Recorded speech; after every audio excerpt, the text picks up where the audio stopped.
Hello, Galaxy. I'm Chris Pirillo, and you've tuned into another live edition of the Locker Room Daily Report, as opposed to the not. Well, I guess I have done not live editions in the past, but I try to shoot these live. They're meant to be in podcast form, very long form. All of them being archived in a YouTube channel that would otherwise be DOA. It's where I've archived a lot of the live streams that I've done over time.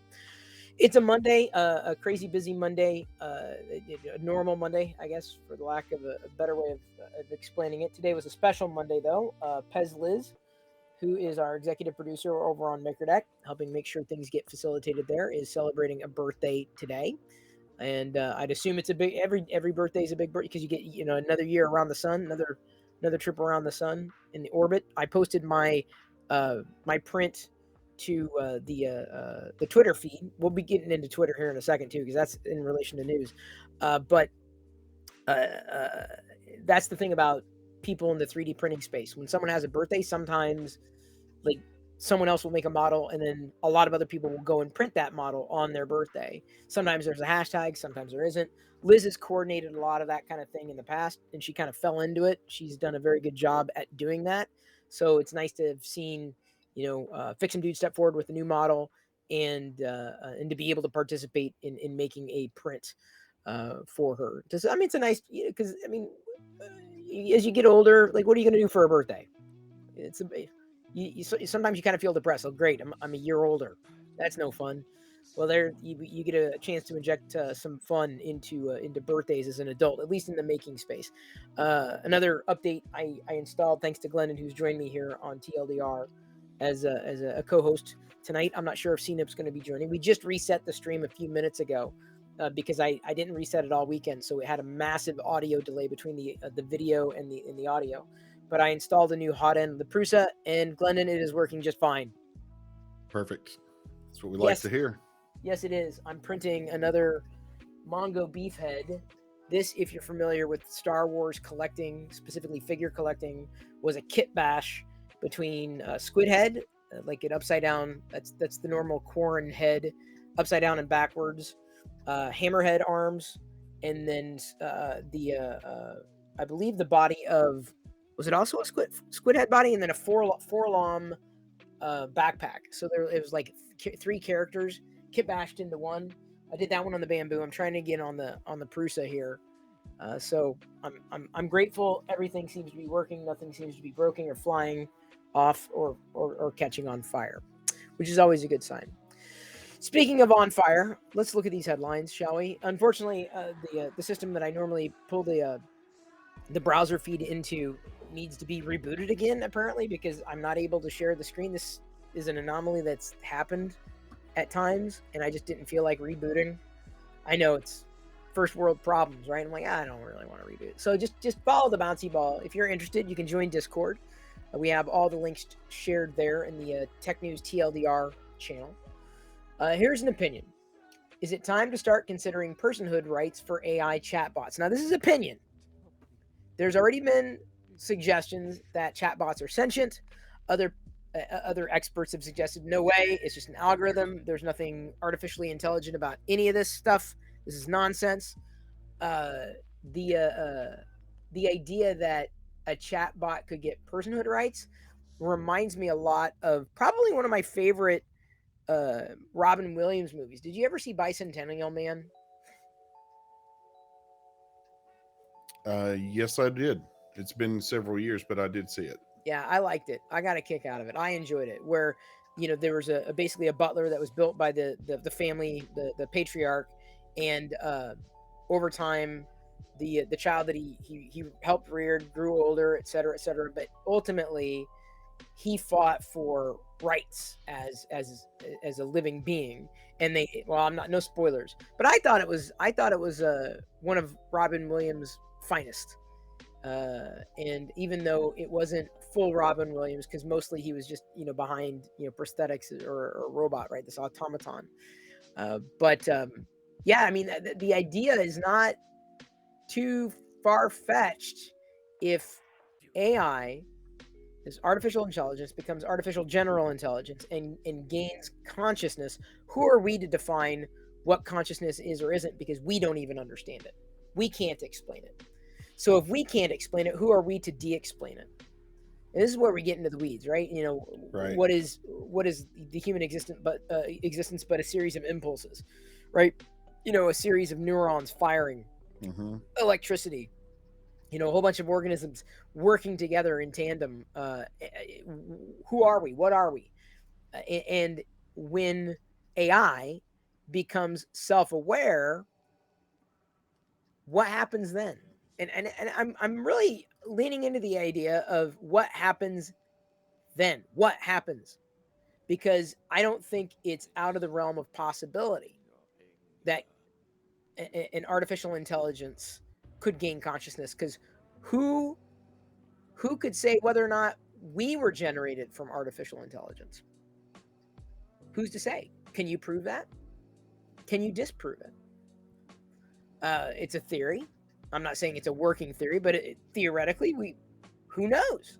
These are larger philosophical questions. No, we're never going to be able to answer them, certainly in the time allotted. But what do you think? If AI, Glendon, was sentient, was self-aware, and we had certain tests, not like the Turing test, but a test to better define whether or not this particular byproduct of human invention was able to think for itself, operate on its own, should we grant it, quote unquote, personhood rights? It's living. Would we be right to give it rights? And there's no wrong answers. Just curious to know your thoughts. Well, if there was or were tests that were in place that we could, you know, with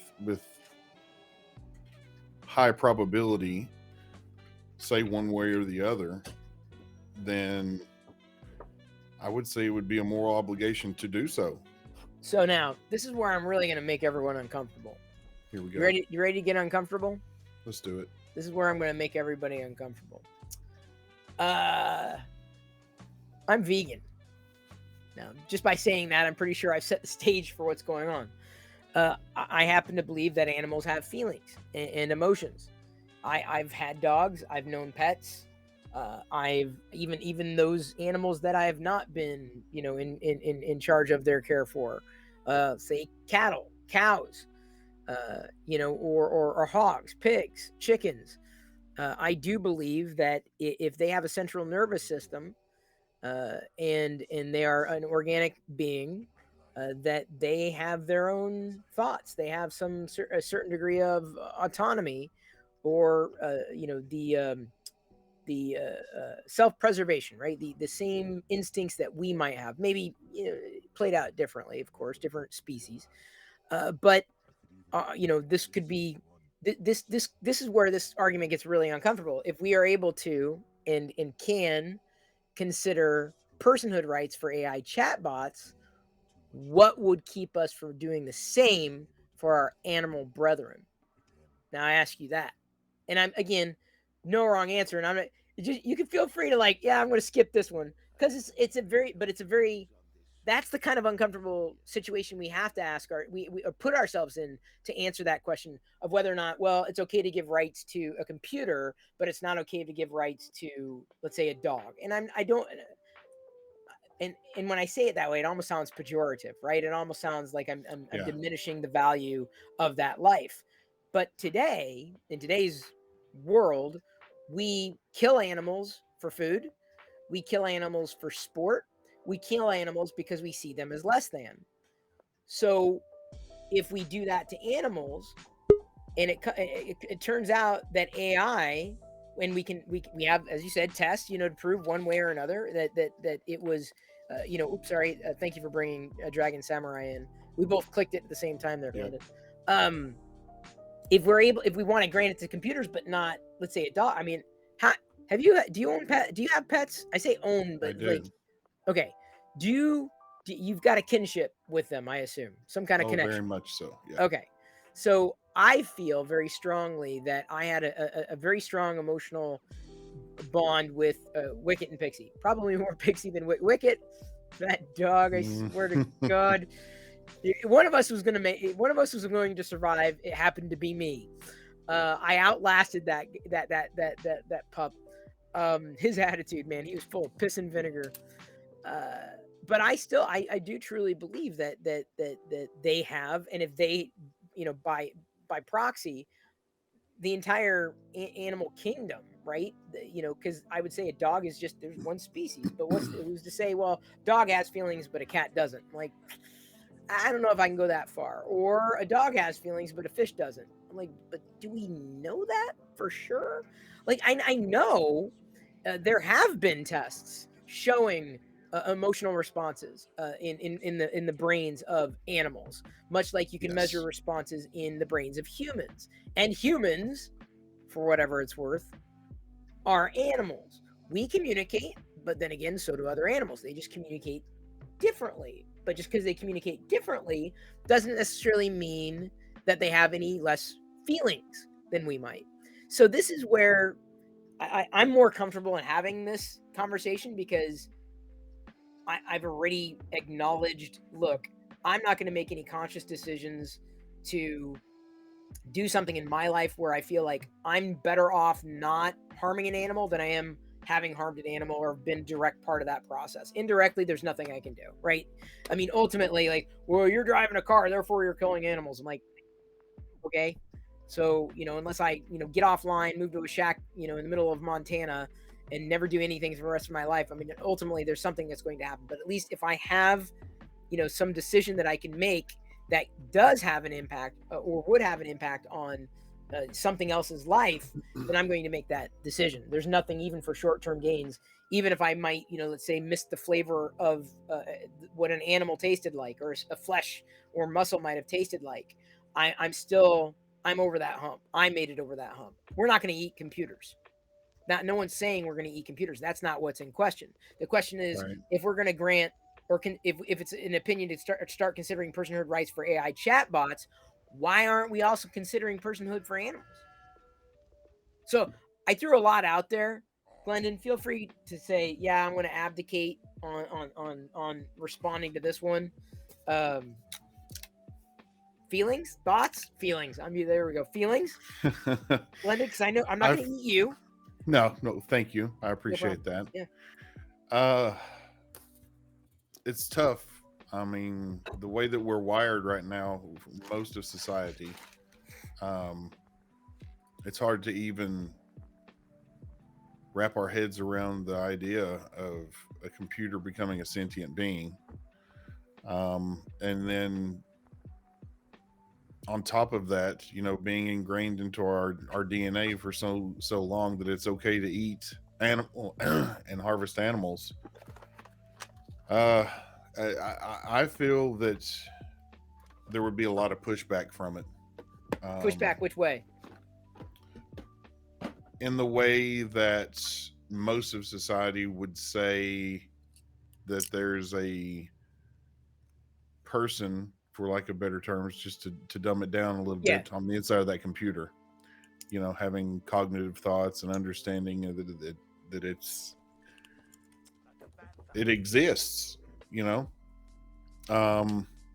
It's a fight that's not been won for years and years and years for many activists for the same rights for animals. So I don't see it being any less of a journey on the side of computers as well. See, I would find it very odd if someone was fighting for a computer, but not also willing to extend that fight to animals. Right. That's and where that's the conundrum right there. Right. I That's mean, where I would who's have going to say it's okay to give rights to a computer before we give rights to a dog? I mean, I don't know like anybody that would be willing to step up and say that. We're not going to solve the problem here. It's just an interesting question. I mean, it's an interesting opinion to have. Sure. And there's no such thing as a wrong opinion. And in many ways, I'm kind of in alignment. I'm like, yeah, it's not out of the realm of possibility. I'm not sure I'm quite where some are in saying that chatbots in their current form are necessarily sentient. I'm definitely not there. Not No, not not yet. in their current form. Not even in the least. I Yeah, don't think that at they're just all. I yeah, they're think just that it's just too regurgitating. far apart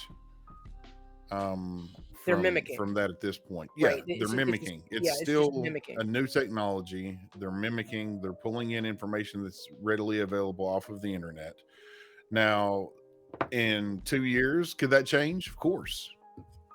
I think But it's gonna change like suddenly, like almost overnight. We're just gonna yeah, see like something's gonna just like ChatGPT just kind of exploded on the scene. I think we're gonna see the same thing continuously with AI as it continues to develop and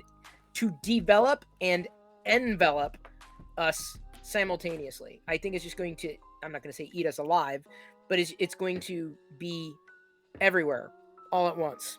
yeah. No, I agree. I think it's going to be something that just it's here one day, and for But better or worse, we've got to find out a way to deal with it. if personhood, if tests are given to grant robots effectively, these AI chatbots, personhood, Mm-hmm. do you feel that it would be okay for us to, let's say, have a moral imperative? Well, should we keep that moral imperative at the forefront for providing the same option and opportunity for animals? Should, yes. Will they, or will we? No. Yeah, see, that's where I think I don't see that it will ever happen. that's where I call BS. Not on you, just this. Right. No, I I get hear it. you, and I don't think you're wrong either. Sadly, I don't think you're wrong. I don't think that it will ever happen. Uh, Is it right? No. I don't think it's Um, going to happen in our lifetime. no, no, It's I just don't either. not But without there's no cost. way in hell that they're going to grant that to a computer whenever they won't even do the same thing to an actual But that's what I'm living, saying. breathing being If we're having or the animal. yeah, but if we're having the conversation about a computer, Right. this is to me why we should also in parallel be having a conversation of, well, what defines humanity, right? What Sure. defines consciousness? And that's what this article is basically, about. Yeah. It's posted in the LA Times today. Just a fantastic little article if you hadn't looked at it. All this again is posted in TLDR. Anyway, I thought that was interesting. Someone had an op-ed on that, and that's what got me thinking. It's like, well, if we're gonna do it for that, why not? Oh, it's a valid point. It's a very valid point, and I see where you're coming from on your side. I'm indifferent at this point. I couldn't say for sure either way, but See, I'm fine. I'd I, be fine with either. yeah, If it was, if I'm okay with either. But that's because I'm maybe further along in that thought process because I've been at it for quite some right. time. Right. Yeah, I can see where that would be an easier Yeah, it's a much time easier. Yeah, it's a much to easier way. process and come up with a determination on how you feel either one way or the other based upon your own beliefs right now. Well, because in many ways, I'm not saying it's a slippery slope, but again, who am I to argue? Back in the high school days, we spent a friend and I spent our lunch hours in the computer lab playing Sim Earth. Do you remember that game? I do. Played the heck out of that game, and there was a way we never figured out how, but eventually I think the Easter egg was posted to one of the gaming wikis. We basically destroyed the planet, and robots took over. Wow. Like organically, it wasn't listed in the manual. We couldn't figure it out. Robots took over. That was kind of neat. They became sentient, and then there was another like loophole where we gave rise to what they called carniferns, or basically plants, sentient plants, and the plants took over the planet. So we definitely had a lot of fun. We had a lot more fun with that than I think most people did. And how we came across those particular features is beyond me. Now, speaking of plants, I'm going somewhere here. The next article is on PopSci. Inside the lab that's growing mushroom computers, planning to make a brain from mushrooms. And you may be thinking, oh God, that's so far fetched. You ever seen Star Trek Discovery? Yes, I have. They travel on the mycelium network? Yep. Yep, mushrooms, spores, fungus. Last of Us. Yeah, The Last of Us, exactly. I'm Yeah, just those are more saying. contemporary. Yeah. So is this far-fetched or any more far-fetched than chatbots having consciousness? Is it going to happen? Well, the fact that they've taken it seriously, these fungal computers, uh, there's a possibility that one of your computers in the future may very well be powered by slime. Slime molds are intelligent. That means they can figure their way around problems, like finding the shortest path through a maze without programmers giving them exact instructions or parameters about what to do. So, for us to sit here and think we're smarter than slime, I don't. Well, some people, not so much. They're still in the. I'd argue, they're still in the feasibility time frame with this. But I mean, it's a fascinating exercise, certainly. Because you never know, it may lead to a breakthrough. Who's to say that we can't, like, if we're having limitations, let's say with silicon, and then we're talking about quantum computing, what if a mushroom computer, so to speak, to use that term, was like a billion times faster? We don't know. We don't know what we don't know. So this is fascinating research that's being done. Someone's basically starting to grow mushroom computers. Well, I mean, there has to be something to it, at least, if you're going to start the process of, investigating or running trials or trying to develop one on their own. I mean, we know it's an infrastructure that runs underground, or through spores, through air based, that they can. I mean, that's been determined already. Yep. So why is it so far fetched to think that at one point in time that could be a possibility? I mean, it's all science, right? It's all like molecules. It's all all the building blocks of life, right? We don't have the answer, but the fact that they're digging into it gives it, at least some possibility. It's possible. Whether or not it's immediately plausible really remains to be seen. But Right. it's that they're experimenting with it that I think is pretty wild. I mean, it's way out there. Obviously, I don't think anybody's going to be replacing their PC with a mushroom anytime soon. But you like your mushrooms on pizza or in your computer? It's up to you.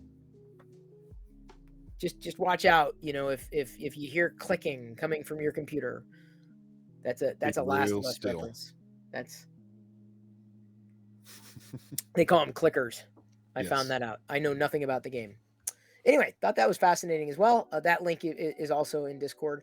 After Dark screensavers now run on CSS. I found those. This is more of a visual look at rather than discussion. But did you ever have After Dark screensavers on your vintage PCs when they weren't vintage? They were modern? I did. They now run in CSS they can run, I should say, in CSS in your browser. I'm surprised. The only one I really liked, the only one I really remembered was the classic flying toasters. Yeah, that's the one that my dad had on the computer. Yeah. That was, and then I remember, I think Star Wars had a After Dark screensavers as well. And I had those. I definitely had those. I don't think I ever saw that one. You had which ones? I don't think I ever saw the Star Wars. Oh, you didn't see those? No.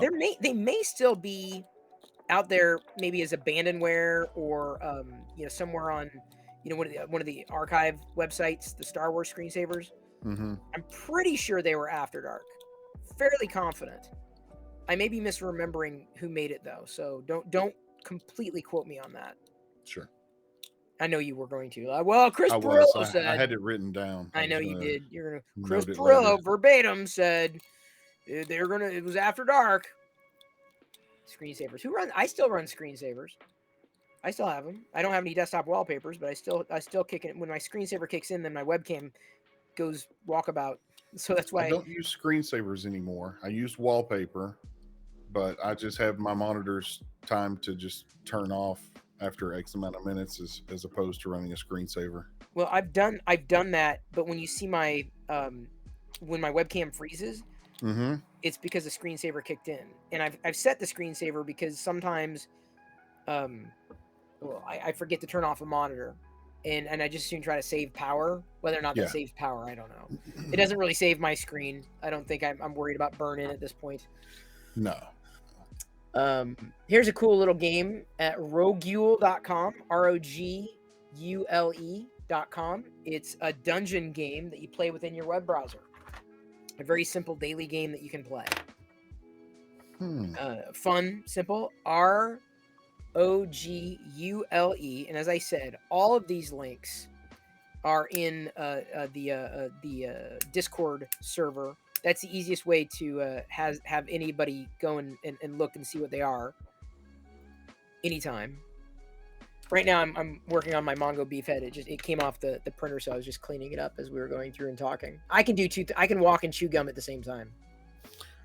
I cannot sometimes. We were talking about AI because it's a day that ends in Y, and the Washington Post has reported, and this should not come as a surprise to anybody.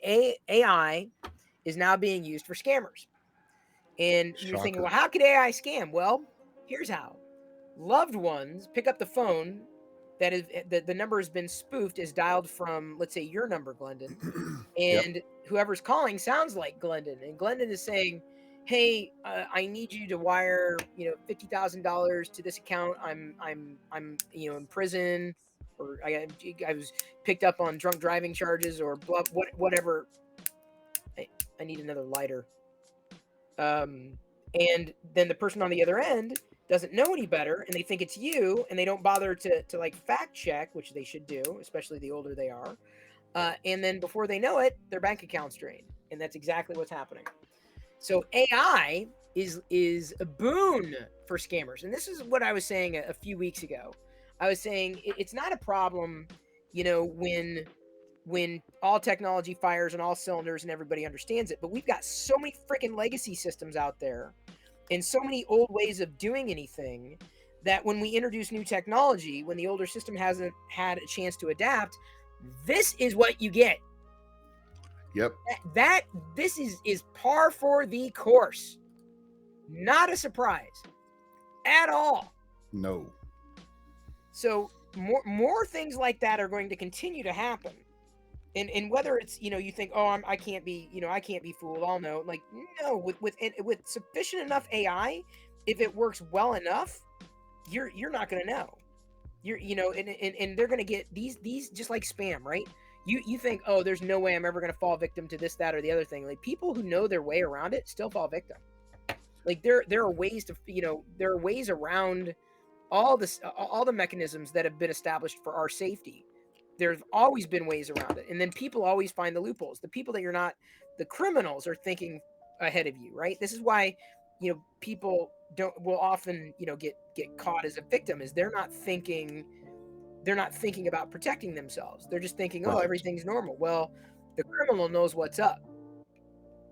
They know what's going on. So they're going to start targeting individuals, and they're going to start basically training AI to speak like these individuals and maybe act like these individuals, and work well enough that leaving a voicemail on someone's system could be enough to trigger a scam. People are falling for it because they're not expecting it. The technology, they're not expecting it to have advanced that fast. I mean, it's moving that rapidly, and if we don't think about the dangers of technology like this, and we don't account for it in our systems, it's just going to keep biting us in the butt. All of us. Yeah, I agree. It needs to be addressed. Infrastructures need to be put in place to ensure or help ensure. What can you do? What can you do? I mean, we already communicate to our older citizens, hey, don't answer the phone, or don't start sending money, or don't believe everything you see in email. It's getting to the point where don't believe everything you see on the internet for real, but even on the phone. When you think it's me. Like, if a chatbot worked well enough to fool me, and I'm not saying it has, but what hope does someone who may not have an ear for it, especially when they're not expecting it, is what hope are they going to have? True. Especially if someone doesn't go in and check, they assume, oh, well, it sounded like my dad, therefore it was my dad. Like, how could that have been a computer? I don't understand. So I don't know what kind of, honestly, I don't know how this can be combated. I really don't. I don't even know if education is going to go far enough, because how much education has gone out there, like, don't click on links in emails. And what if people, what's the first thing people do? Yeah. And we were saying that 2 decades ago, and people still do it. Scammers So will what's find going a to way. happen? Are we going to use AI to try to figure out if it's AI? Well, in many ways, I think that's what's going to happen. Yeah, I Yeah. think the phone is going to be able to determine, based upon patterns, whether or not the voice on the other end is genuine or not. Yep. I think that's the only way of doing it, because we might That's not my be able to thought. pick up on the subtleties of a computer generated voice, but it may very well have markers such that another piece of technology would be able to solve for that. I don't think, could. No. And I feel the same thing is happening or will happen with deep fakes. I mean, some of them are just so friggin' convincing. I mean, Yep. just like incredibly convincing, shockingly convincing. And they're only getting more and more and more convincing, not less Yep. convincing. The technology is just getting smarter and smarter and smarter. And what happens whenever you abuse the two together? You know, I mean, Oh, that's what I'm saying. It's just we're literally setting ourselves up for disaster. And you yep. think, oh no, I'm safe. I can handle this. I know I can. It's not just you. It's your parents, right? It's not just you. It's your family. It's everybody around you, right? It's everybody you know, because that's what scammers are going to do. They're going to socially engineer their way through it to get what they want, money. So, you know, the only way through this is to basically, you know, we're back to the conversation Cena and us we had a few weeks ago, right? Like, uh, uh, no money anymore. Like when AI takes our jobs, no more Yep. money. Yeah. And then there's what are scammers scamming for? You know what I'm saying? Like there's nothing to scam. There's no value in scamming anymore because there's no money. So the way to solve that problem, and the way to solve many problems, is to get rid of money. Now, again, I say this is a capitalist. I say this is someone who pays bills. I say this is someone who earns revenue, right? I generate Yep. revenue. I've taken jobs and will continue to take jobs to pay the bills, to buy the things that I want. But scammers are going to keep scamming so long as there's an incentive, and so long as technology makes it easier and easier and easier for them to do, and they're there. Speaking of CNUP, he says our IT security department runs fake phishing campaigns through the company to help keep people on alert. Yep, I've certainly been a part of that as well. I Not have through your too. company, but yeah, they're good to do. They're very good to do, and they should be done way more often. And even when you think you've got it licked, I mean, there are certain ones that are just like obvious. This is a phishing scam, but they get craftier and craftier and craftier. And if someone called you up and pretended to be, you know, a relative, and you were like just convinced it was them, there's no safeguard in place right now, none. And a question as to what, but this is what companies have to think about. They have to think 2 steps ahead of the scammers, and they don't. Very often, what will happen with security is they think, oh, security through obscurity, but no one's safe anymore.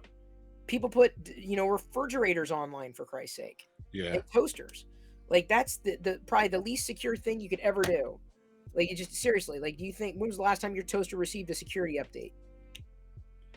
Like, Yeah. when? I mean, most of the time it's just plug it in and forget about it. That's right. You know, you set it up the initial one time go, and I would say 90% of the people, if not more, would never think about it again. And they don't, they won't, because They they just don't get up assume every that. morning, go to the refrigerator, and see the news and the weather on the front of the refrigerator, and that's that. But there's no dangers to it, right? There's Right. no direct danger, even though there is a massive danger. Until it's too late. That's what I'm saying. And companies won't plan ahead. They won't think through. They'll just create a product without thinking of how it's going to be abused. Yeah. And It's all you've about got implementation to them. you've got to think about how it's going to get abused. Dragon, if you want to jump into the conversation, that's fine by me. Feel free. Especially if you have something to say and you're a registered Jedi, so you can join the stream, and you have. And I know you're playing a game right now, so feel free to turn on the mic. You got something to say right now. Absolutely. Unless you're shy. Oh, he's pausing his game here. Getting his mic ready, potentially. There you are. Hey, there I am. Yeah. So you wanted to jump in. What are your thoughts?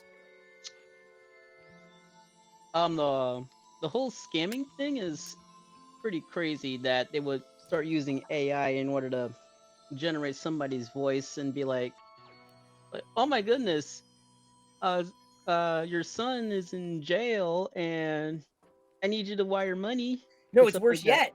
It's the actual son saying I'm in jail. Right. That's what the AI is doing. Okay. Okay. Oh, that just reminded me of that one Simpsons episode that happened. Which one? Um, Abe Simpson got a call, and it was about Bart, and then he got scammed.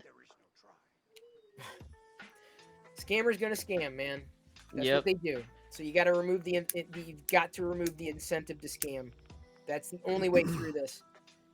And if we're gonna be going that way with AI, it's like I'm a big a believer uh in taking these types of matters very seriously before they need to be taken seriously. And so some people would say, "Oh, Chris, you're just." It's like even with Twitter, and we'll be getting to Twitter news here in a second. Come on, it's a day that ends in Y. You know, I feel very strongly about thinking through these situations before they actually become situations. Especially the older I get, the more cautious I am about a lot of that stuff. But anyway, so I thought that was interesting, and I was again to pull into Twitter here. Now that I feel like we've covered that topic pretty well, as we're prone to do here. Tweetbot and Twitterific are now letting you decline a refund after Elon Musk destroyed their business. So if you used either one or still actively use either one, not that there's a lot of use out of them anymore, you can either ask for a refund or basically not ask for a refund and let them keep their money, because otherwise they lost all that money, they lost all that revenue pretty much overnight. So I'm not a subscriber to either one of them at this stage. I know many people who are or were and no longer use them. But, with every passing day with Twitter, I get more and more concerned. To dovetail that was a link posted by Big Fan posted that. But let me jump to another bit of Twitter news that is relevant here. Today, Twitter broke down again this morning. It just broke. People are having problems clicking links or using links or uploading photos. And apparently it was all related to one engineer making a bad configuration change that basically broke the Twitter API. So that's what happened. That if you were on Twitter this morning, that's what happened. And if you were on Twitter and you did not run into any problem, man, you got lucky. Because problems are happening, problems are coming, and it's as I said, falling apart at the seams. I've been saying this for weeks. Have Twitter as your plan B. Start working on a different plan A. Now my plan A is over on Mastodon. That's me. That's my choice. That's what I enjoy. That's what I like. That's what I find to be. What the hell is that? Sorry, I just see this thing floating down. I didn't know if it was a spider or what. I'm like, it wasn't a spider. It was fuzz that was flying around. I'm safe. It was fuzz. Just fuzz. Plain old fuzz. We're good with the fuzz.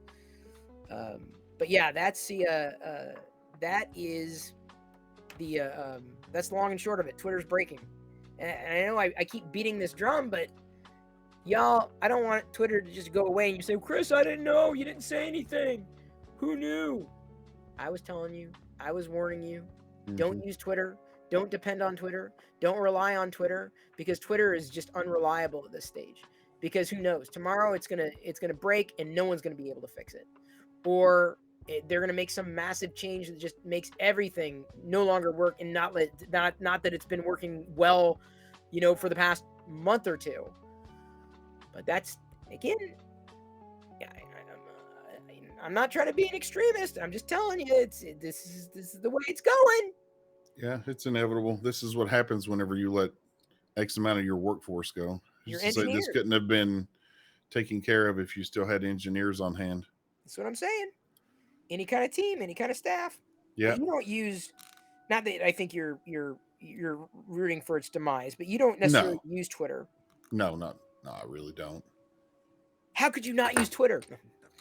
How could you not use it? Like, it's literally, I use it. I use it probably too much.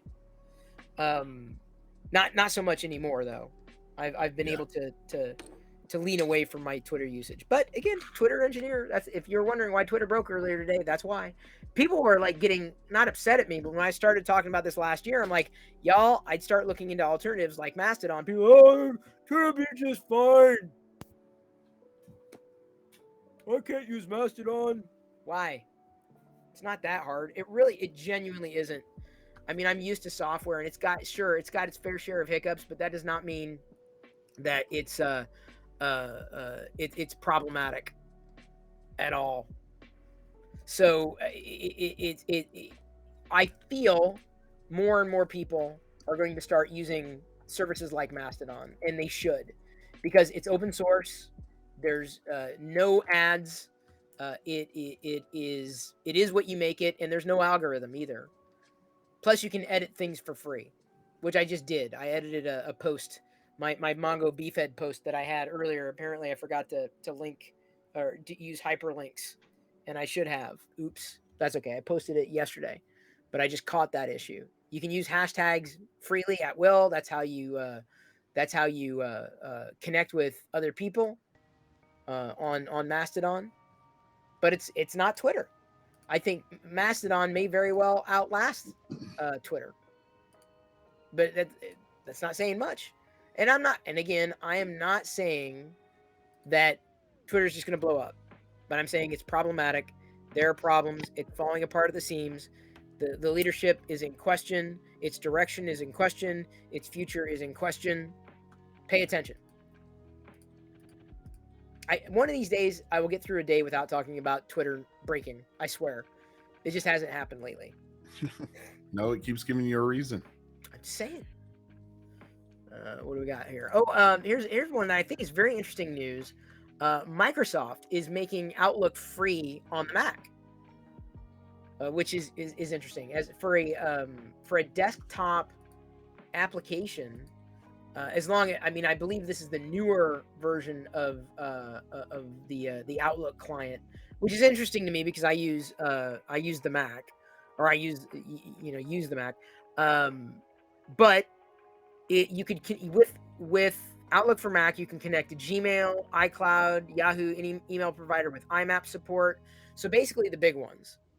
And so if you use Mail, and I haven't used Mail on the desktop in eons, so they're now offering you another potentially viable alternative, a Mac native client for free, which is interesting, and potentially a way to give people a viable desktop email client alternative, because there hasn't been one.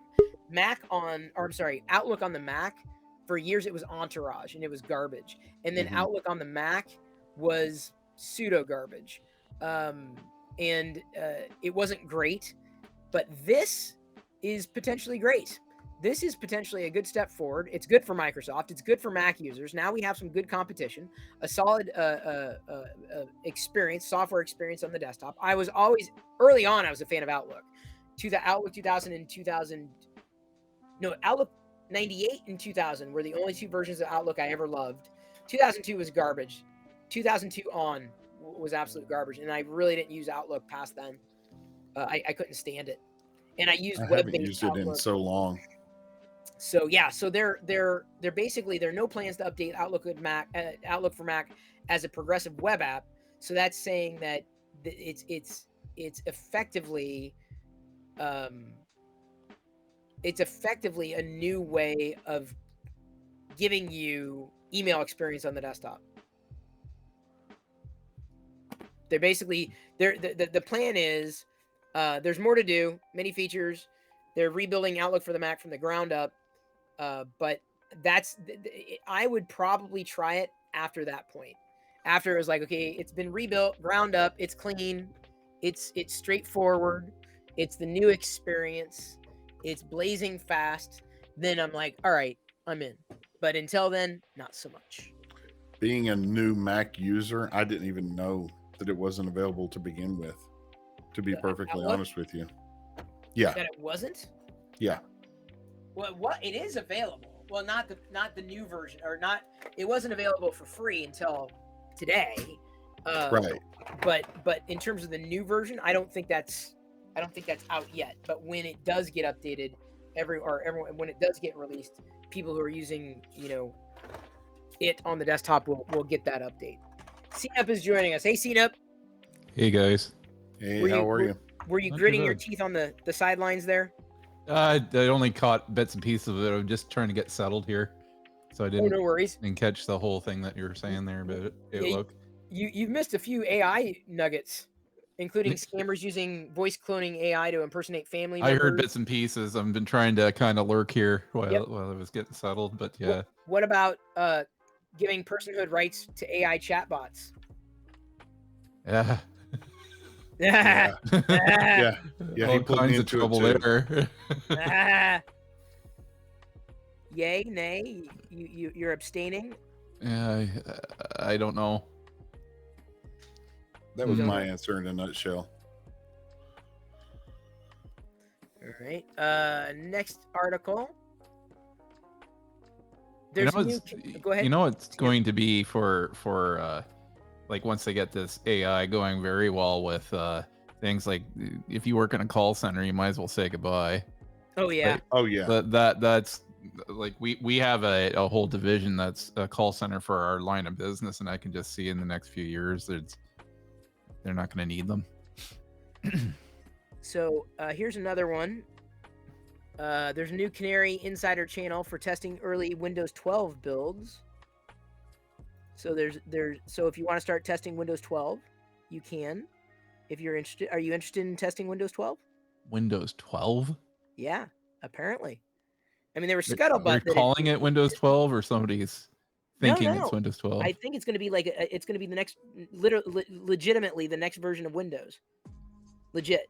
But they figure that's coming sooner than later. Like 11 I think hasn't so. been out that long. No, it hasn't. But I think they're on a 2-year cadence. Oh, really? Yeah, or at least that's their. I believe. So they're gonna start naming them.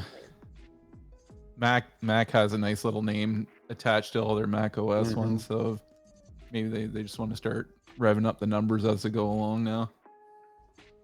Are you willing to try Windows 12 in Canary on a knockaround machine, or is it still too early? I'd just throw it on a virtual machine. Just play with it that way, Yeah, right? I think I'd be inclined to do that as well. Yeah. Or like an older, maybe slightly older machine that I wasn't using daily. Or actually, I guess now that you mention it, a virtual machine would probably be the best bet. Yep. Because it would be the cleanest. Yeah, I'm running vSphere here at home on a server, so got all kinds of room to put all that kind of stuff on. So just put it there just to check out the features and stuff. What about you, Glendon? You willing to try? I mean, I can't. I would never suggest anybody putting it on their primary machine. Yeah, not on a daily driver. Yeah. Hell no, that would never happen. Like you said, a VM or a slightly antiquated machine that I didn't give any concern to. So that would be the only way that I would do it. But well, for me too, like, and I hope that's the case. Like if they're giving something that's going to deem to be called Windows 12, it better have like quite a bit of a difference look to it.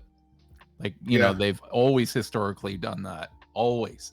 Like with it, this is a new version of Windows even before they got into this, a couple updates a year instead of having the old release to manufacturing, type of model that they used to do. Yep. And even still, like, they went from 10 to 11. That was quite a bit of a difference in the look and feel of it as well again. So maybe they've got more to do.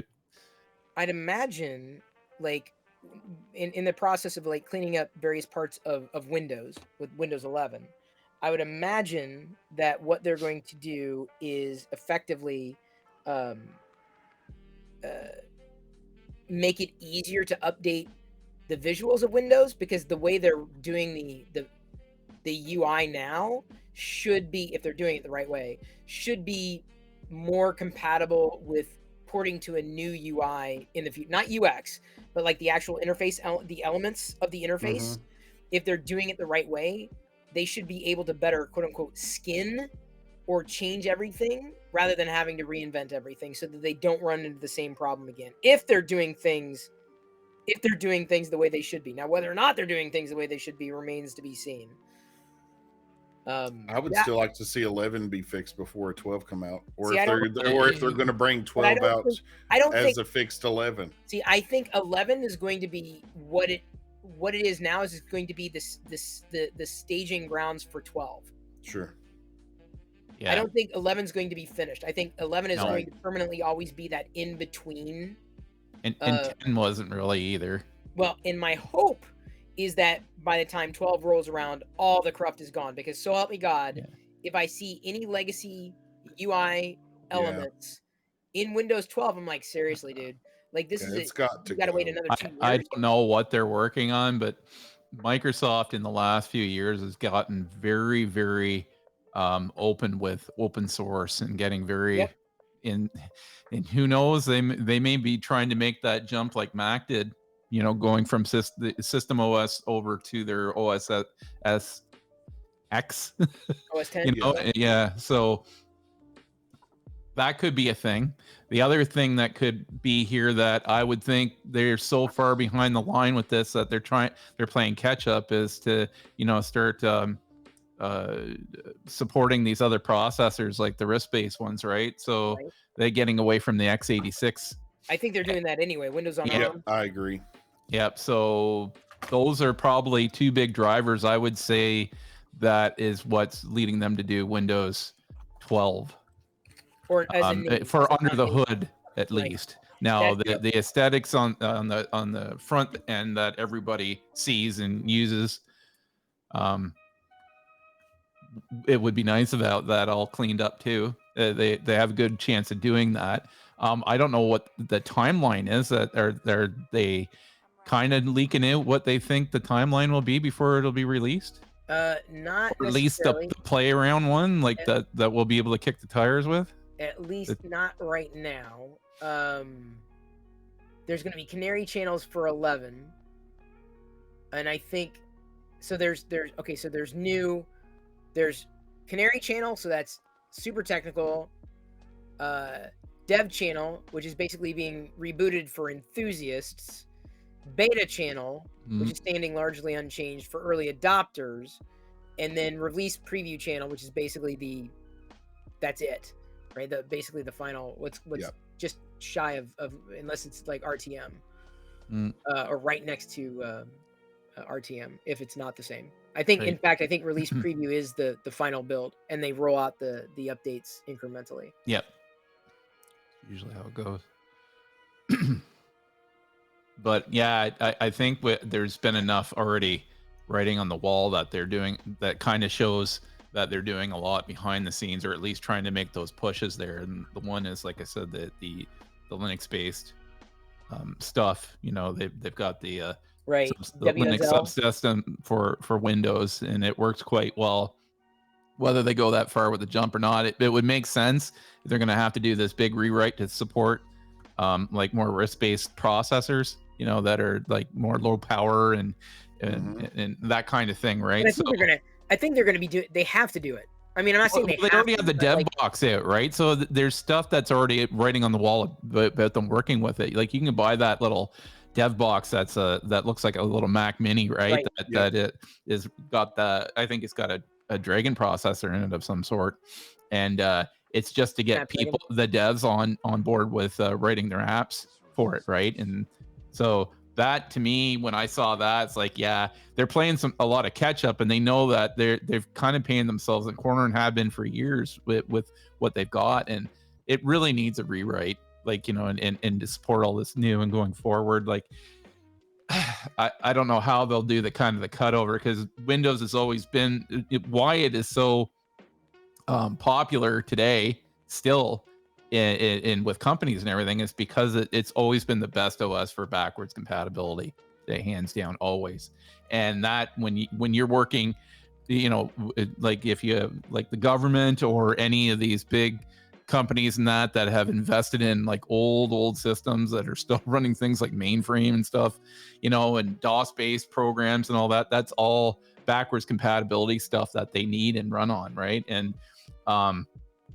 that's why Windows has always been a great choice that way for that kind of thing, right? But yeah, they really need to cut the cruft and I don't know. I want to say rewrite it. I don't know necessarily if it'd be that, but yeah, I can see a lot more of that and support for, like I said, those type of processors and you know, maybe even being more Unix or Linux based under the hood than what it is, like making that convergence, because they're very much involved. Like on the Azure end, it is not running like Windows. Like Azure in the cloud is not Windows. Like the all the back end stuff.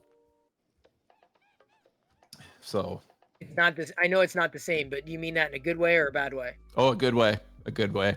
I mean, Linux dominates everything but the desktop. Like when you every device, like all these devices you get, they all are running Linux, right? In the server world, it's heavily dominated in Linux. Yep. The only reason why it hasn't hit the desktop is because it's not preloaded when you buy it. So you're preloaded with Windows if you're going with anything other than a Mac. You do not buy any computer unless you build it yourself and you load it up. But if you're going into a Best Buy or you're going anywhere to buy a pre-built system, it's going to have Windows on it. So that's the only reason I can see why Linux doesn't really play anywhere near for the desktop, because it's got its quirks, you know, with a lot of the distributions. It's not Windows in a lot of ways is still more user friendly in a lot of ways, but that gap is very narrowing very quickly. If you start using something like Ubuntu or whatever, that's a very user friendly interface. You know, it can be a very easy alternative for a lot of people that have been long-term Windows users as well, right? So, but yeah, just I don't know, the way that it is it seems to be cleaner and they can get a lot more performance, and it's just that Windows has had a lot of crud for a lot of years in it, and there's some reasons behind that it's not as optimized. Yeah, but I assume that all of that will just continue to improve over time. Like all of it. Every yeah, I just don't know where they're going with it. Like if they're going to rewrite and go that route, or how they're going to do the cleanup, because the way they've been going has been at really technically a snail's pace, and it's really putting them behind the eight ball a lot of stuff. And it's like, oh, here we are again. I keep saying it. I call it the Microsoft's asleep at the wheel all the time. All these things that comes out, they're behind, way behind everybody else. They seem to be moving more nimbly. Seem. Yeah. Whether or not they are. One would hope that maybe it, you know, they've just got teams that we're seeing right now you know, doing your incremental updates with Windows 11 and 10 right now, because 10 supported and still getting updates as well. But yet behind the scenes, they've actually got a lot bigger team that's working on the bigger thing. That would be my hope, and I would think that's probably the way they're going. And this, like I said, this dev box thing that was released, it interests me because it was like, well, isn't that kind of interesting? You know, although they've done things like that before where they haven't went anywhere with, but I think they really can see that like the x86 type of chips are kind of on the way out. So, you know, I don't know how many more years we'll see that pump out before it's just like, nah, we're that architecture is old now and we're just not going with it anymore. I know nothing. I've worked for Intel at this moment, but won't be at the end of the month. I know nothing. That, yeah, always a good conversation, you know, to have as to whether or not they're going one direction or another. It's interesting that they've got the new ability, at least the Canary fork for it. Years ago, I ran Canary Chrome, and then I ran Beta Chrome, but ultimately, you know, as time has gone on, the only beta I run right now is the internet browser on Android, Samsung's internet browser. I'm able to get better, I feel like features faster, and it's mostly stable. But everything else, I've on the desktop, I avoid betas. I just don't feel the need. No, I don't anymore either. I'm willing to wait. But like, as far as I'm always got curiosity, so right. If I check out, there's some really good videos that people do that, you know, there seems to be lots of people that as soon as another build comes out, there's tons of people on YouTube that do nice videos there. Yeah. I'll scan them really quickly, and if it interests me, then I'll be like, well, I'll spin that up maybe in a VM then and check it out and see for myself. But other than that, I'm not putting it on any of my systems anymore. I used to run beta for a while like that, and Windows 11 I did. Oh, really? Before it came fully, I actually took the jump of one of my machines, but I had multiple machines too, right? So I don't put it on a more dependable one. I put it on my gaming rig, which is the one that I play with overclocking and everything anyway. So if it crashes out, I don't really care. I can rebuild it quickly. When I did it, I'm like, is this gonna bork everything? I was very nervous. But yeah, it was seamless. The earlier versions of Windows 10 was noted to do that. Even after their official release dates, the released versions that came out, there were times where it would bork when it was doing the update. It took them a little while to get that kind of situated. Not for everybody, but it was just random. Well, as long as they keep moving forward, I'm happy. I just want to go a little faster. I don't disagree. I'm with you on that one. And it's like I've seen this other build that they're showing off now, and a build. There's another build that's out there just recently. Somebody was showing there on the internet. I was checking out, and it has some little test feature on the side to it's more for picking out your background wallpaper, and the window itself has even more rounded corners than what they've had. So I'm like, here we go again. It seems to be more of a hot mess, because it's like, okay, this window has this certain type of look of rounded corners. Now this window over here has got even more. It's like, pick one. Yeah, stay with it. This is why I am squarely in the realm of Mac OS. That's the exact reason why I've been using it, is specifically that consistency. Yeah, because it will be on every app looking like that, your window and your layout, right? Yep. But not in Windows. Yep. Even using the like dark mode and stuff is just all over the place. I turned off dark mode. It's all over the place. I turned it off. I was like, it was. It sucks because I really like dark mode, but it just, like, right now I do put them in dark mode, but I've got many windows here that are still not dark mode. Won't do it. I tried it. I'm like, I love dark mode, but I realized I'm like, this interface is kind of garbage. And then I flipped back to like regular or like light mode or whatever, the alternative normal mode, and I was so much happier. I'm like, this is just cleaner. So yeah, with Windows, I'm not, because they shoehorned it in and they really haven't finished dark mode, really. Right. That's the reason. So when you go to the other, that's kind of their norm, right? The light mode. And that's exactly why I turned off dark mode. Not on Mac OS, I'm dark mode, because it's through and through. Yeah, but on Windows, no way in hell. Yeah, I still use it on Windows, even though there's jank to it. Can't do it. Yeah, same here. Even on Chrome, I use dark mode, and then I'll use an extension. Yep. Can't do it. Yeah. Here's another one coming down the pike. The internet's about to get a lot safer. First I've heard of this. EU has apparently passed a couple of bills called the Digital Services Act and the Digital Markets Act, and basically, by February 17, 2023, all major tech platforms in Europe are required to self-report their size, which was used to group the companies in different tiers. The largest companies, with over 45 million monthly active users in the EU, are creatively called very large online platforms. And this makes sense, or very large online search engines. This is the reason why it makes sense, because it has to do with basically regulation. The DSA is going to require the companies to assess risks on their platforms, like the likelihood of illegal content or election manipulation, and make plans for mitigating those risks with independent audits to verify safety. So smaller companies will have, be held to a different standard. Mm-hmm. But it's also important to note that the bill makes it clear that the platforms are not liable for illegal user-generated content unless they're aware of the content and fail to remove it.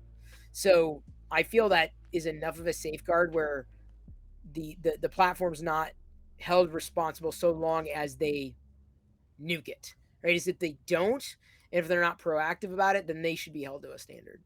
So we're going to probably be hearing a lot more about that in the coming weeks, if not months. Another situation where the government has sometimes isn't bad, because I think this is the right thing to do. Yeah. I think it further protects users. Yep. Yep. And the platforms are not going to do it on their own, so No. you got to force them to. Yeah. That's what I want to see. I want to see some good laws that are protecting the people, right? That seems to be one. Yep. Microsoft CEO Satya Nadella called Cortana, another voice assistant, dumb as a rock, and he's not wrong. They are, you know, and they're fun, right? Siri, not so much fun, more frustrating. Google Assistant, I feel, does the best job out of them all that I've ever used. I've not used Alexa. I've not used Cortana, at least, you know, maybe more No. than once or twice. I haven't done Bixby, maybe once or twice, only to say, no, I'm going to go back to Google. So he's not wrong. They suck. And if anything's going to provide a renaissance in voice assistance, it's going to be AI and generative AI. I feel it's going to force Apple to do better with Siri the second time around. And when they do, I'm hoping it's going to be magnitudes better than what it is today. Because today it's just it's hard to see Siri as anything but a joke. But that's me. I'm used to Google Assistant, so anything less than that is kind of a joke to me. Yeah, like I'm Google here at home. Like I have a lot of Google Homes around the house because I have like smart home, right? So Right. It's not perfect by far. There's lots of things where a lot of times a lot of our issues is like if the TV's on and you're trying to ask for something, sometimes you know what's picking up from the TV and that right. it'll just say sorry, something happened or couldn't do it, and you have to ask it again. Yeah. So they still haven't really been able to filter the sound out completely and zero in on when the person that asked. But I think AI can help with that a lot, because as it learns the tone of your voice better, then they should be able to filter out everything else, right? And then it really be able to tack on and understand what's being said, even in the most noisy room possible. Right. So things like that seems glitchy, because I know like sometimes around the house we're like, oh man, I have to ask it again, like piss off. Like if I'm in a kind of a mood, I kind of tell it where to go when it does want to turn the lights on for me or something. But it can only get better. It seems to have gotten. I know I was a very early adopter to it, so I've actually been able to kind of observe over time how much it's got better from when it was first released. But it's been stagnant for a very long time, and it just has kind of been like, is this it? Is this as good as it gets? And I think AI can help with that a whole lot. It can only improve it. It can't. Especially it's such a critical with a critical piece of our experience. Especially. And then giving you smarter answers for what you're asking, right? That's the other big part of it, right? I know I'm talking about just picking up my voice, and you know that sort of thing will be a lot better for the personalized stuff too, right? They kind of have that, but it's not great either. Like, you know, if my partner Lisa, if she's saying and asking something, it knowing her over me asking it, for certain things, like, hey, put this on my grocery list or whatever, you know, because we'll do that, right? If we're in the fridge and we see something's low, we'll tell Google to put it on the grocery list or whatever, and it'll answer back, or it'll pick up that it's me or whatever. Or if I have a personal list and she has a personal list of things to do, and we don't want them per se to be on the same grouped list, then it can get a little bit goofy there too, right? But AI can help big time with being able to understand your tone of your voice and knowing who you are better than what it's doing right now. So, well, theoretically, it should, yeah. Speaking of Google, Material U redesign of Google Docs, Sheets, and Slides web apps are beginning to roll out. So if you use Google Drive prolifically, as I do, like that is pretty much my suite. Not that, I mean, I'm in all places, right? I use all platforms. I'm like, you know, I just years ago I started using it. I'm like, yeah, this is so much better. and it's only improved over time. The design updates seem like at a distance seem to be clean. I'm not going to go as far as say cleaner, but Google has been needing to update a few of his experiences to newer looks and feels. They did Gmail last year, so it's good they're rolling this out to the other G Suite stuff. I'd like to see them give Google Photos an update because it's long overdue, so long overdue, especially as they release more and more features on their phone that don't have parity on the desktop for their phone app or their mobile app compared to the desktop, to the point where sometimes it's easier to edit something on the phone than it is on the desktop. So they need to bring those experiences into a more cohesive feel. The photos, that's the one announcement I really want to hear from Google. Is like we're giving, Google Photos is now getting an update, because it's not there. It's received small updates, iterative updates, but it's still very much in the old experience, and it needs to change, in my opinion. I feel though with the Google interface though, the web interfaces for like when you're using whether you're in their spreadsheet or whatever, it still doesn't feel fully polished to me. Like Really? it always still to me, yeah. What I mean, but and maybe polish is not the word for it. It just is not as flowery looking as some of the other ones. I don't know. I mean, I use it a lot, but we're back and forth at work between using actual Office on our local desktop versus because of where we have certain files and how we handle certain things, and then there's a lot of stuff that we do in Google Drive as well. And I'm still and maybe it's because I've came from Office from way back when, and I still like Office better than I came Google. from Office. I came directly from Office, and I can't do it. I You cannot. can't go back, kind of thing. I can't. I can't. And I've tried. I'm like, but it's so much more full feature. I'm like, yeah, but it's slower, and there's a lot of features I'm never going to use, and it's just not. It's not. I get that. There's certainly a lot of cruft that's not in your face with Google. It's more that's what I'm saying. upfront, so, right? Like, I feel like I've got a line of sight to getting stuff done better on in a Google Doc or a spreadsheet, or if I send a link, I know that the other person's going to know what to do with it versus an Office link. No one's ever, outside of a work construct, has ever sent me a link to edit something with Office on the web. I just don't like navigating either in Google Drive on the web. I always have on my like work. I said, it needs to. There are certain things that need to change with it. I don't, because I use G-Sync right now, right, so that I can navigate around the folders and open them and close them, like staying in kind of that Windows kind of look and feel than to try to go into. And then there's certain things that aren't really, you can't open through there or whatever for whatever reason, because they got plugins to other third-party stuff that applications that we use as well. And so then you actually have to go in there and open it, and I'm like, it can get better than what we've got right now. As long as they continue to improve iteratively, right? I'm fine with that. Like I'm perfectly fine with that. It's when they don't, or when they just lay flat. Yeah, right? It seems like it's been a while, right? Yep. Like you said, Gmail did get their updates, and I do like Gmail actually. And then we live in that. Gmail's the only one that I really don't like. That's so funny. Yeah, really. I maybe it's just because I've gotten so used to it now.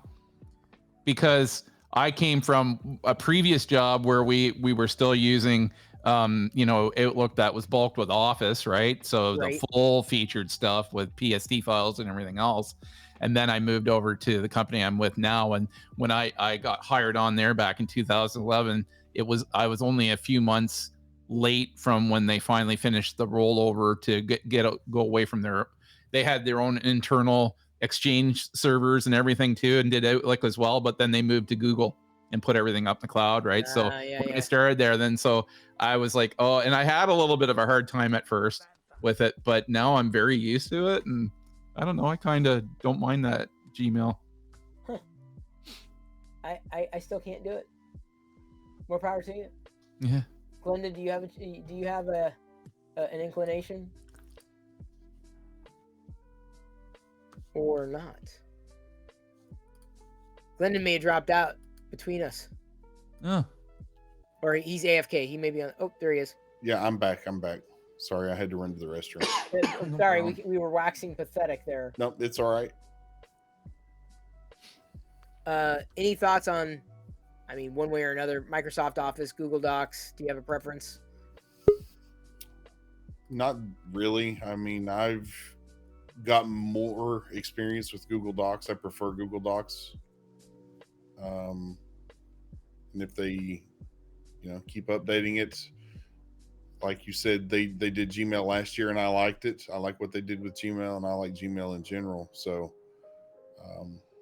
I'm the only one who ever wanted Gmail to work more like Outlook did back in the day. I don't. I'm the exact opposite. I hated the way that Outlook worked. Even It's so And funny. you know what's funny too?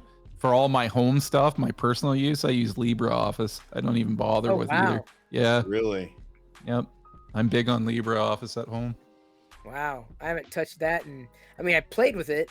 I've tried it enough to say, The yeah. That's newer all right, versions are then. pretty nice, but I mean, again, it's probably more cruff than what you would like. You sound like with Yeah. why you like Google Docs is because it's pretty, Yep. Not in your face with all these extra features that you don't want to yeah, be seeing, that's so what I that you don't can like focus about in. Outlook. Mm, Everything is just I get that. It's too overwhelming for me, and Yeah. I would rather have it be scaled back or things tucked away to where it's not all in your face. I guess it all depends on what you got used to, right? yeah. Yep. So funny. Well, it'd be, I used Word as probably one of my first word processors. Like I did dabble around and know of Word Perfect, but I really didn't use that much in the time, but that would have been really, not a lot of crud in your face, but harder to use because of the keys. But it's interesting. One of my coworkers who's actually retiring at the end of the year, he lived in that world. So it's actually pretty awesome to watch him navigate around when he's using a word processor, because he knows, because they took all the Word Perfect shortcuts, right? And they put that into Office. So when he's working in Word with a document and that, he never touches the mouse, and he can do it pretty quick. Huh. So it's like, I'm not there he's anymore. bolding things and highlighting things and navigating around like, wow. I used to be able to do things like that. but I not was able to do it to a certain degree, but I never was like that. The mouse just made it just easier. I got used to it too. Yeah. It's like remembering phone numbers. Like when I was a kid, I probably had, oh my God, how many phone numbers were in my Oh, head? man, I had a At few least memorized. 20, at least 20 different phone numbers that I had in my head. Now I couldn't even hardly recite my own phone number on my cell.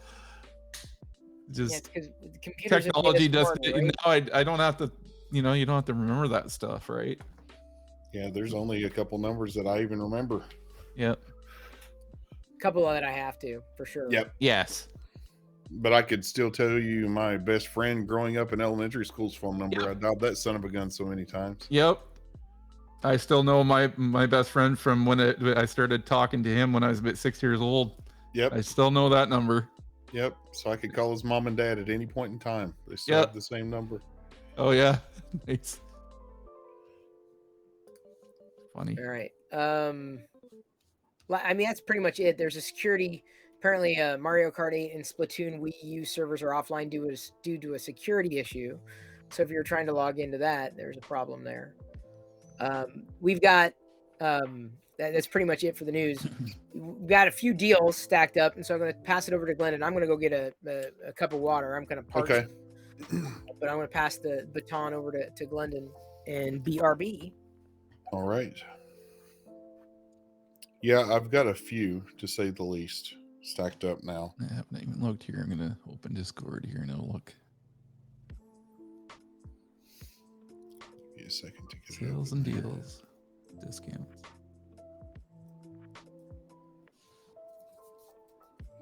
I'm not going to go into a lot of detail on each one of them.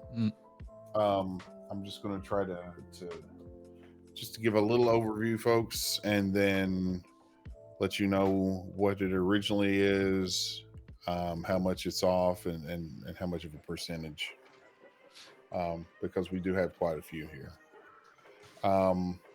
The first one is actually a really good deal, and it would probably benefit from a lot of people that's listening, whether you're a console gamer or a PC gamer.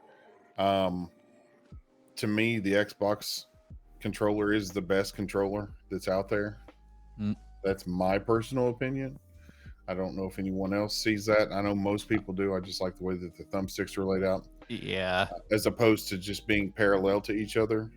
Yeah, like I them. have been. It's funny when you mentioned that, Glendon, because at work, I'm the same as you. I prefer that, and it's Yeah. I do my best gaming on an Xbox controller or one that's like that, laid out like that. But I have a couple of friends at work. They cannot stand the Xbox controller like that. They have to have them parallel. I don't So, get it. I mean, I started, with 2 sticks on a Sony controller, and Yep. even then I didn't like it. Yep. I just thought it Same was here. cumbersome. But right now,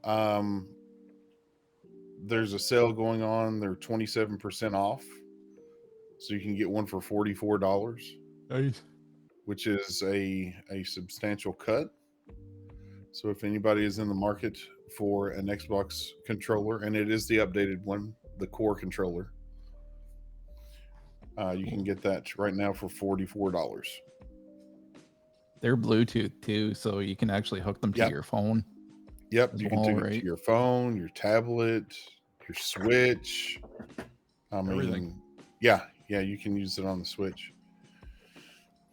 Yep. I use cool. mine on the iPad. Sometimes I'll stream from my PC to my iPad. Nice. Yeah, you can get those little controller holders that holds your phone, right?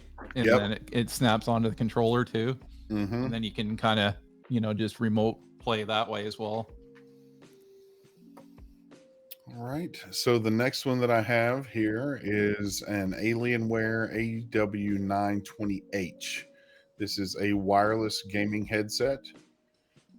And again, all of these are in Discord if you want to look those up under the sales and deals and discounts section. Excuse me.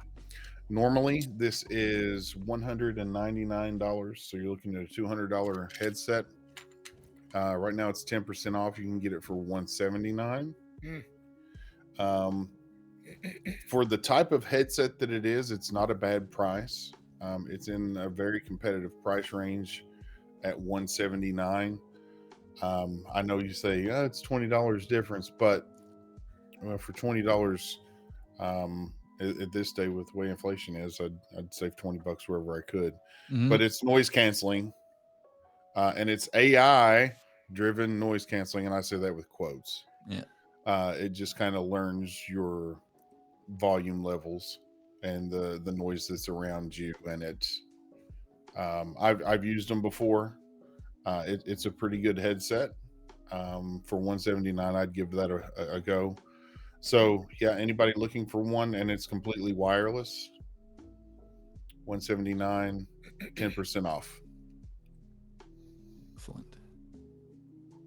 All right, the next one is for the folks that might be looking for a monitor, especially an ultra wide. This is a super ultra wide. It's a 32:9 aspect ratio.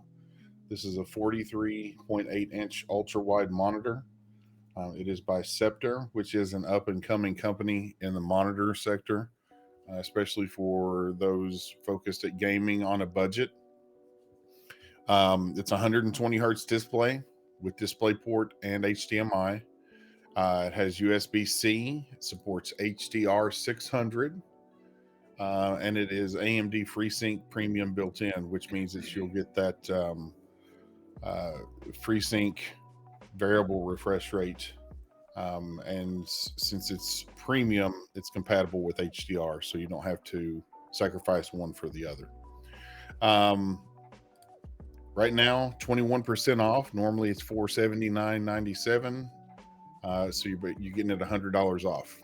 $379.97 for a big 43-inch ultra wide monitor. That's a very good deal, in my opinion. So if anybody's looking for an ultra wide, there you go. This one, the next one intrigued me a bit, especially since I'm a new Mac user. This is the Apple Magic Keyboard with numeric keypad. I don't have an external keyboard hooked up to mine yet. This is the previous version. It doesn't have the fingerprint sensor on it, so that's probably why it's actually on sale. But it's $98.98. It's 23% off. Normally you're looking at $130. So that's a substantial deal anytime that you can get over that 20% mark. And anybody that may be a Mac user or just, a keyboard user in general, you can still use it on something else. Yep. Because this isn't for just the Apple Silicon. So $98.98 is a good price for this Magic Keyboard. Chris, do you like yours? Seen it? Do you use one? I have one upstairs. It's not the one, like I've used a cabled one before too, with that has the numeric keypad. That's a must for me with a lot of keyboards, except for like my streaming computer. I need as much real estate on my desk as I can. Okay. So it's like the only keyboard, because I when I'm streaming, I mostly never touch it, right? It's only the odd time I'm doing things with it. But I do, anytime I do pick it up, I do miss it, because I very much use keypads all the time, right? So most of my keyboards are, well, 99% of my keyboards have to have that. So that's a plus there when you have a wireless keyboard, that especially with the Apple, because I don't know, do the new iMacs and that they have out there, do they give you the one with the I think they give you the more slimmed down version. Yeah, I'm not sure they give you the full one. Yeah, which doesn't have it. See, there's two versions, and that's the one that is 10 keyless is normally right around this price. So that's why I thought that this was a really good deal at $98.98. See, I'm waiting for backlit keys. That's what I want. Yeah, that's the one thing that I really missed off of this right here. If it had backlit keys, similar to, well, not similar, just exactly like what's on the laptop, on the Mac itself. I gotta have my backlit keys now. I can't move away from it. Yeah, once you get them on a laptop or anything like that, you don't want to go back. Yep, all of my keyboards. It's funny you mentioned that, because I had to get a new PC for work. They had to issue me a new one about a year and a half ago. And I must have asked them 2 or 3 times, now you're sure it has a backlit keyboard? They're like, trust me. I'm like, because I can't, like there's times where I'm in the data center and I'm on my hands and knees trying to do something with the laptop and hooking into a freaking thing on the floor, and it's dark back there. And I said, I need, I'm exaggerating a bit, but I'm just like, because I just didn't want to go back. Like, oh, I promise you they'll have a backlit keys, because I said, yeah, no way will I ever have a laptop again that doesn't have that. Oh, wow. I don't know the last time I had one without a backlit keyboard, honestly. And it's, and I know how to, like I'm a typist. I know how to keyboard with my, with Home Row and everything, right? I've taken keyboarding classes and stuff. So some people would be like, well, why would you care as long as it's got the bumps there where you can know where your 2 index fingers are to be laid for the as soon as you lay your hands down, right, and you feel the bumps there, you're on Home Row, and then you should be able to type. Why does it matter? Well, it matters. I don't know why. Yeah. Okay. Because nobody's perfect, and sometimes you mess up. Yeah. All right. So the next deal that I've got is another headset.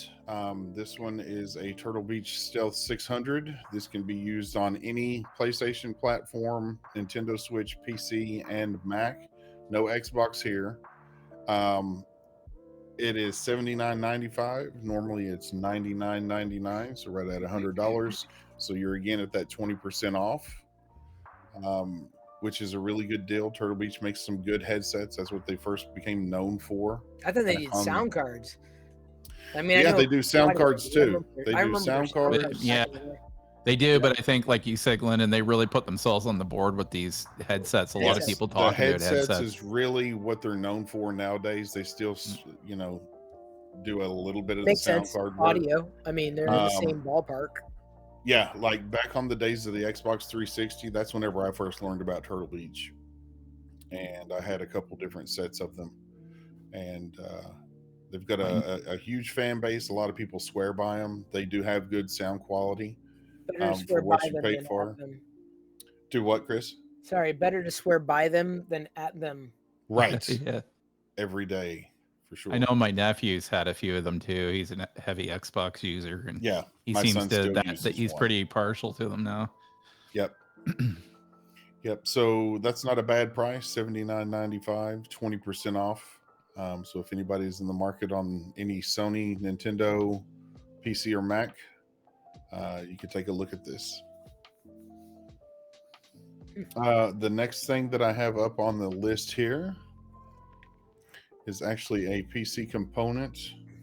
It is the AMD Ryzen 5 5600X. This is on sale right now, 49% off. Whoa. You can get this you can get this processor for $156.63. Whoa. And that's a steal. That's a 12-thread unlocked desktop processor with the cooler included for $156.63. Does So that if make the cutoff for Windows 11? That processor, is it on yes, you can do Windows 11 on this one. So that even makes it even better. Yes. Yep. You can use Windows 11 with this processor for sure. 156.63, that's unheard of for this type of price.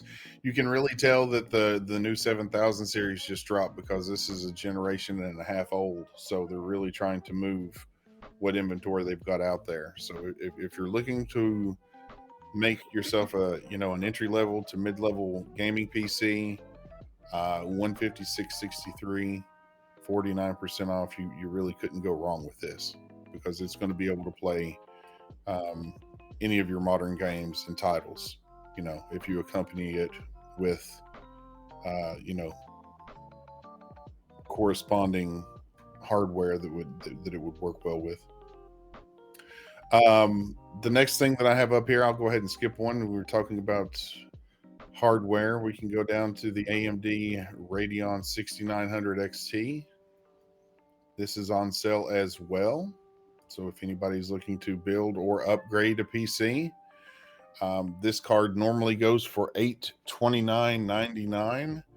It is on sale right now, brand new, 22% off, $650.70. That's pretty which good. is a steal for this card, because I have a 6900 XT in my rig, and trust me, they were way more than this whenever they launched. And it's still a very viable card. AMD does a good job with their drivers. They mature very well for their graphics cards. This card will compete with a 3090 Ti head-to-head, or 3090, so on the NVIDIA side. So if anybody is looking to upgrade, this is a good deal at $650.70, 22% off the normal price. All the components you're listing here tonight, you're on your way to building a really good budget computer. Yep. Yeah. Yeah, that's what I kind of had in mind whenever I listed all this. Yeah. So, just missing a motherboard and some RAM. well, on the processor side, that AMD 5600 that we just looked at, yep, there's actually a combo that you can get the processor and a motherboard for $366. There you go. So for $366, you can get the motherboard and a processor, and that's an Asus TUF Gaming Extreme motherboard. So it's no slouch of a motherboard itself. That's a pretty good one. And then accompany that with the 6900 XT, you're looking at just barely over $1,000, and you've got yourself a very capable gaming PC. You just need to get some RAM and storage at that point. It's a solid option. All right, and the last one that I have is another monitor. I wanted to get another ultra wide because the first one was the super ultra wide at 43 inches. This one is a normal size ultra wide, the 34 inch. This is a Dell, which they are synonymous for making very high quality monitors. This is the 34 inch curved monitor, 144 hertz refresh rate. It's got a model number. It doesn't really have a name. It's the S3422DWG. Hell of a naming scheme, Dell. Keep Well, that part up. You know, Just rolls off the tongue, it's very Yeah. doesn't technical. it? Yes. Yeah. So this is it's a 3440 by 1440 monitor. It's pretty close in spec to the one that I have. Mine's an OLED though, as opposed to this one being an IPS. You're getting a heck of a monitor for this price. For a Dell monitor, it's got FreeSync Premium Pro, which means you get your HDR on top of your high refresh rates. It's not one or the other. $379.99. Normally, this is a $500 monitor, so it's 24% off. And if anyone is looking for a good gaming monitor, this one should tick all the boxes. 144 hertz refresh rate, HDR, FreeSync Premium Pro, ultra wide curved screen, IPS screen, so you've got better viewing angles. It's not a TN panel. It's not going to give you horrible viewing angles. So if you're in the market for a gaming monitor at a 1440p resolution, then this one could be one for you. Dell monitors are pretty solid too. I say, do Yep. I dare start shopping for new monitors? Well, I mean, there's a lot of new ones that are on the market right now. I don't know. It just depends. You on looking what to you're go looking for. bigger in one kind of, Chris? Or I don't know. I mean, higher Get one. quality. I mean, I'm right now. I'm pretty set though. Right. The high refresh rate, good response time. That's basically what I'm looking for. And 4K resolution would be, much better than what I have. So trying to find that as a balance would be great. Like I said, though, what I have now, I have zero issues with what it is that I'm driving right now. Right. I a want lot high of monitors refresh. have good electronics in them. They last years and years. That's the thing. And you're like, and you don't want them to die, but part of you is like, if it does die, it gives me an excuse. Exactly. Right? But the death of a monitor is not like, my God, like I'm just looking at the 3 Dell monitors that I have on, like I'm sitting at my streaming computer right now, and I got 3 Dell monitors here, and none of them owe me anything really in my eyes. They're older monitor, especially the one I've got here. I've had it, I don't know how many years now, and it's still a great monitor and showing no wear whatsoever with it. And it doesn't owe me anything because it's like it's on for hours at a time. And so certainly get your money's worth out of it. So if you want to, I guess what I'm getting at is if you think you want to splurge just to get those extra little features to future proof it, it's not a bad thing to do with a monitor because you're probably going to have it for an awful long time. Yeah, and I was not the monitors that I'm using right now. I was not even expecting to use as I was expecting to use them, but not specifically the way that they've been used. Mm-hmm. Your monitors that you have in front of you, are those hooked up to the PC or the Mac? Both. Both? Okay. Yeah. Both. Yeah, super high refresh rate. You switch between them by just switching on like the inputs on the monitor itself? Display port, USB or USB display port. Yeah. So I'm able to get both of them that way. Mm. See, the new Macs, the M2s, have HDMI 2.1. Right. Which is the high bandwidth HDMI version, which you can get up to 144 hertz. Yep. Refresh rate. And you're not tethered to that just display port at 2560 by 1440. Mm-hmm. Yeah, it makes for sense. your high refresh rate. So I did luck out. That was one thing because I did not know that going into it. Whenever I got this M2, that it was equipped with HDMI 2.1. 2.1. Yeah, that'd be a bonus. It'd be a benefit to have. Yeah, but it is. It I is a don't- bonus for me because I have an HDMI 2.1 See, as long 4K as you do- 150 hertz refresh rate monitor already. Exactly. As long as you have the supporting hardware, which is where Yeah. I would that would be my stopgap. I think that's where I ended up having to go USB-C or DisplayPort. I couldn't do Right. HDMI. It's like it's not an option. At least out from that I know of. Actually, I don't think I know now you have me wondering which one I've got again, because we talked about this, and this is probably not the time to dive too deeply into different configurations and whatnot. But boy, Mac OS has made things so freaking difficult. It's an EX323R, the BenQ, and it's been fine. It's ample. There's light bleed on the edges, but that doesn't bother me too much. Mm. I know some people are like really bothered by it, but like, on the average day, I'm like, Day-to-day stuff, I don't find it. The only time I might find a little irritating is if you have it when you're gaming. Yep, that's whenever I notice it the most. It kind of picks up a little bit more when I notice that more on monitors when I'm gaming, because of, especially when you're into the HDR stuff and you're trying to get your real true blacks and everything, and there's a lit corner or something like that. It kind of makes it a little That's why off. I love but, OLED. But if you're just doing day-to-day work, QLED. I don't care that it's bleeding on No, the corners. I don't notice it. It's that's just 2.0. I thought it was 2.0, but man, monitors must have come down in price like big time over the past few years. They have. Yeah. Like big time. Because like when I was getting this, I was trying to be budget conscious. I was like, oh, I don't want to spend more than this, but I want it to be good. And now looking at it, they've really the same model, and even contemporary models are just like reasonable. I'm like, that's very reasonable. Wouldn't necessarily have what I'm looking for, but like very reasonable. Yeah, you can get a monitor. I think the 32-inch that I'm using right now, I think it's come down in price. I think it's $800 or so now, as opposed to whenever I first bought it, it was $1,000. But it's that, like I said, ViewSonic Elite. It is we could actually look it up.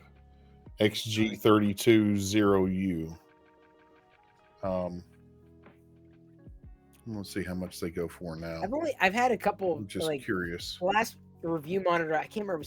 It was an ultra wide review monitor I got a few years ago, and used it for some time. But now at this point, I cannot go back to. I don't care what the resolution is. I can't go back to anything lower than 120 hertz. Yeah. I just can't. It's not gonna happen. It's just not. There's no way in hell. You can't. It's too painful. It's way too painful. Literally on the eyes. $899 now on Amazon. $899 for the same monitor. That's a lot. Yeah, it was $1,100 whenever I first got it, so it has come down. But I'm glad I got two when I did, because I ended up using both of them for different reasons. It's good to have that kind of flexibility. Yep. We've gone on for a couple hours, which is a pretty good range for TLDR. Tomorrow, we are probably going to be calling a mulligan, taking a break because my daughter is going through surgery, so I don't know how the day is going to play out. Something else is happening too, and I think you need to do something, Glendon. I've got something that I got to take care of tomorrow evening. Yeah. So tomorrow we're going to do, I think Glendon's still going to be doing a tech talk. Yeah, I'm going to do that at 7 p.m. Eastern time. And that's listed in Discord under events, so you can get that scheduled out, or you can put that in your schedule to be made aware when that's happening live. I don't know. I'll be touch and go tomorrow. I'll be out of pocket. That's a tentative time, by the way. Right. If I have to change that to an earlier time, Eastern time, I will do so and update the calendar in Discord. Yeah. So I don't know how long I'm AFK. I don't know what's going to happen, what the general plan is. I'm planning on just keeping the day open, basically. to see where that goes. Are you? But are if you I have back enough for bandwidth, I'll for TLDR? sure do it. Sorry. Well, Sinu? Sorry, I didn't mean to talk over you, Glendon. That's all right. Are you back for TLDR tomorrow night? No. Or TLDR, I don't think we're gonna be able to do it tomorrow. Mm. Because I don't know if I'm gonna be able to have everything stacked for production beforehand. Yeah. And I don't know where I'm going to be at 7 p.m. Pacific. Yeah. So And that but- works for me too, because I'm Okay. working overtime tomorrow night. Okay, cool. Everybody's everybody. busy. Yeah. So I mean, of course, the live stream rolls on. I mean, we're not giving everything up. It's just for tomorrow. It's going to be paused because of all those reasons, good reasons altogether. So thank you everybody for tuning in. It was a jam-packed episode, as it seems to be every single time. I've got a couple of I'm going to be trying to pop into a retro title here in a few minutes if I can, and I may end up having to reboot too. To get things going. Tech Talk can, of course, continue to happen. Geeking Out can continue to happen. The video game playing can continue to happen. 24 hours a day, 7 days a week at live.pirillo.com. See, I got the 3 fingers ready. We'll see you later.